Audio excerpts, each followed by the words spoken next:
खुलुमबाय स्टुडिय'आव आं उदांस्रि मुसाहारि दिनैनिफ्राय सानथामनि हाबाफारिजों मिरु दुलाराय बर' फरायसा आफादनि 52थि थान्दै जखनथाया जागायबाय। दिनैनिफ्राय एबा 5, 6 आरो 7 फेब्रुवारिसिम खुंजागोन मिरु दुलाराय बर' फरायसा आफादनि 52थि थान्दै जखनथाया। अदालगुरिनि टंला सोलोंथाइ फोथाराव बायदि बायदि हाबाफारिनि गेजेरजों 52थि थान्दै जखनथाया दिनैनिफ्राय जागायबाय।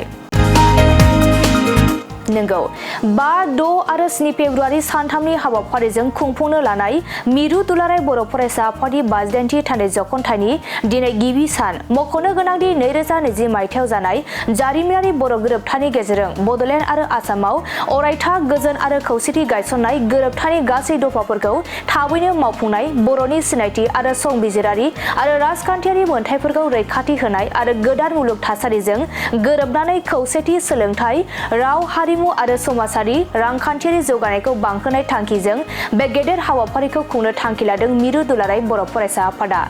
बेजों लोगोसे गुन गोनां सोलोंथाइनि जांख्रिखांनाय 2030 आरो बड'फा गोजोरथियारि सोलायनाय मावथांखि बेनि सायाव मोनसे जर'खा सावरायनाय हाबाफारि जागोन।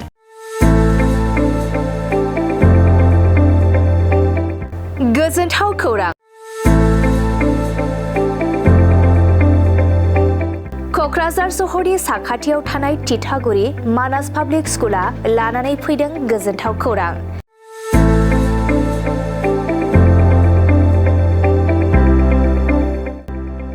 मानास पाब्लिक स्कुला गुन गोनां सोलोंथाइ बोसोरनि नार्सारिनिफ्राय थाखो 9 सिम फरायसा फरायसुलिफोरनि गोदानै 2026-27 मायथाइनि गोदानै मुं थिसननायनि खाबुफोर होगासिनो दं।